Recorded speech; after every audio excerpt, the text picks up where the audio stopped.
तो नमस्कार दोस्तों, स्वागत है मगन ट्यूटोरियल्स में। उम्मीद करता हूं सब लोग स्वस्थ होंगे, व्यस्त होंगे, जबरदस्त होंगे। दोस्तों, आज की डेट में हम देखते हैं जो भी वैकेंसी होती है वो कोर्ट तक जरूर पहुंचती है। तो इसके पीछे क्या वजह हो सकती है? क्या सरकारों ने इस तरह से नियमावली और नियम बनाई है कि वो कोर्ट में चैलेंजेबल है, या फिर अभ्यर्थी ज्यादा जागरूक हो रहे हैं और उनका ज्ञान बहुत अधिक बढ़ गया है, वो बात बात पे कोर्ट पहुंचते हैं? कम से कम यदि बीएड बीटीसी के संदर्भ में हम बात करें तो मुझे जो लगता है वो यही लगता है कि अभ्यर्थियों ने खुद जानबूझ के अपनी समस्याओं को बढ़ा लिया मुकदमेबाजी करके। खैर, आज हमारा टॉपिक वो नहीं है। 69,000 शिक्षक भर्ती के बारे में आज हम लोग बातचीत करने वाले हैं। सबसे पहले शुरू करते हैं 13 मार्च 2023 से। आप लोग जानते हैं कि लखनऊ बेंच ने, हाईकोर्ट की लखनऊ बेंच ने उत्तर प्रदेश में एक फैसला दिया था 13 मार्च 2023 को, और उस फैसले में कहा था कि सरकार जो 69,000 शिक्षक भर्ती की पूरी चयन सूची है उसका रिव्यू करे, और न सिर्फ रिव्यू करे बल्कि एक टाइम पीरियड भी दे दिया कि 3 महीने के अंदर इस सूची का जो है वो रिव्यू करे और उसके बाद नई सूची प्रकाशित करे।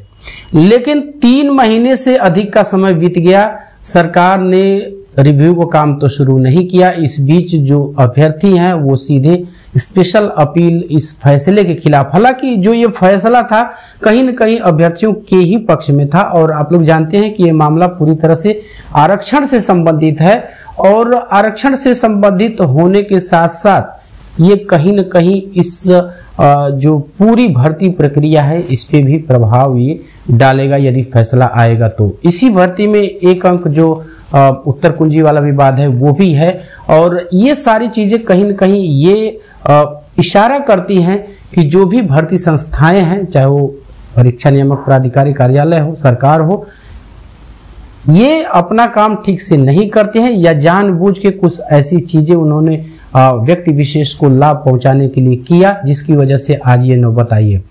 कम से कम जो ये मामला लखनऊ पीठ में है, जो स्पेशल अपील डाली गई थी, इसके संबंध में तो यही कहा जा सकता है। अभ्यर्थियों की डिमांड ये थी कि पूरी सूची को क्वैश कर दिया जाए, निरस्त कर दिया जाए, इसके बाद नए सिरे से एक सूची प्रकाशित की जाए आरक्षण नियमों का पालन करते हुए, क्योंकि ऐसे आरोप हैं, और इन आरोपों को कहीं न कहीं हम कहें कि 6800 सूची जारी करके सरकार ने मानने का भी एक तरह से काम कर दिया, और इन आरोपों को उन्होंने सोचा कि यदि 6800 सूची हम जारी कर देते हैं तो जो ये आरोप लगा रहे हैं 19,000 सीटों का, वो आरोप लगने बंद हो जाएंगे और ये भर्ती प्रक्रिया पूरी तरह से कंप्लीट हो जाएगी।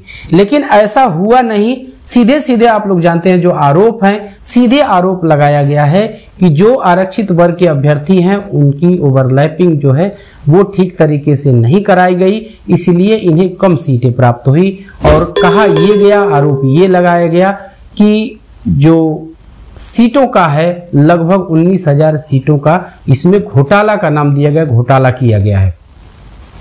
इस तथ्य को जो लखनऊ बेंच है उसने प्रमाणित किया, एक तरह से कहें इस पे मुहर लगाया। यदि मुहर नहीं लगाती तो वो रिव्यू का आदेश 13 मार्च को नहीं देती, और रिव्यू के आदेश से अभ्यर्थियों के सेटिस्फाई होने का न होने का सिर्फ यही कारण था कि सरकार फिर से कुछ न कुछ उसमें लिपापोती करके और नई सूची प्रकाशित कर देगी। जो मूल चयन सूची है ये बहुत बड़ा एक, हम कह सकते हैं बहुत बड़ी खामी है।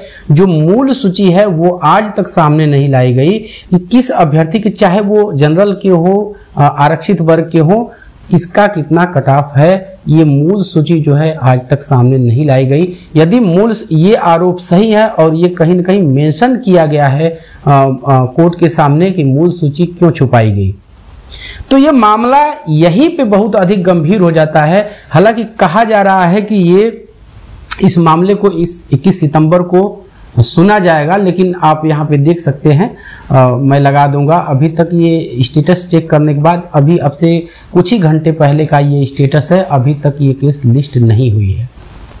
यदि इस विशेष याचिका को जो लखनऊ बेंच है हाई कोर्ट की, इसमें सही ठहराते हुए और ये आदेश दे देती है कि आप रिव्यू न कीजिए बल्कि निरस्त करके नई चयन सूची बनाइए, तो फिर तो आप जान लीजिए कि मुश्किलें बढ़ने वाली हैं और इस पूरी भर्ती प्रक्रिया में उथल पुथल हो जाएगी।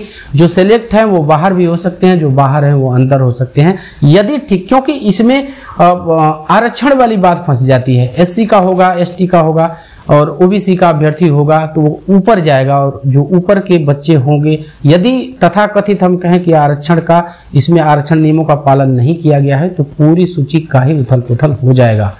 दूसरी चीज आप लोग जानते हैं कि इस पूरी भर्ती प्रक्रिया को ही जिसमें जो बीएड वाले अभ्यर्थी हैं उनको हटाने की बात की जा रही है और इसके रिगार्डिंग एक एसएलपी भी माननीय सुप्रीम कोर्ट में डाल दी गई है।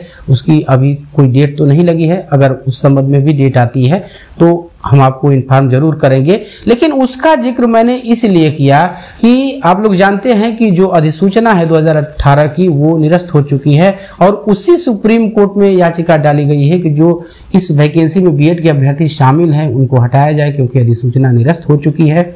यदि इस तरह का कोई आर्डर पास हुआ तो मुश्किलें और भी बढ़ जाएंगी और इस तरह से हम कह सकते हैं कि ये भर्ती प्रक्रिया ही पूरी तरह से लटकने की उम्मीद है। हालांकि बीएड के संबंध में हमने ये जरूर कहा कि उनकी मिली हुई नौकरी नहीं जाएगी, लेकिन इधर यदि सूची का रिव्यू होता है और कहीं आदेश लखनऊ की बेंच से ऐसा आ जाता है दोबारा कि इसको निरस्त करके फिर से सूची बनाई जाए तो फिर तो मामला और ज्यादा गंभीर हो जाएगा। रिव्यू में तो कहीं न कहीं सरकार की चलेगी, लेकिन जब पूरी सूची ही निरस्त हो जाएगी और फिर से गुणांक के आधार पर सूची बनेगी तो मामला कहीं न कहीं गंभीर हो जाएगा।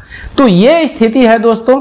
अब देखिए आगे क्या होता है। जैसा कि मैंने कहा कि ये केस लिस्ट तो नहीं हुआ है, पैरवी जोरदार जारी है और इसी तरह से पैरवी रही और आदेश यदि निरस्तीकरण का आ जाता है तो फिर मुश्किलें बढ़ सकती हैं। तो अभी तक की जो अपडेट है दोस्तों यही था। मैंने शुरू में ही आपसे कहा कि मुकदमेबाजी से किसी को लाभ नहीं होता है, जैसा कि बीएड बीटीसी मामले में हुआ। सरकारों को इससे अपनी नाकामी छुपाने में मदद मिलती है।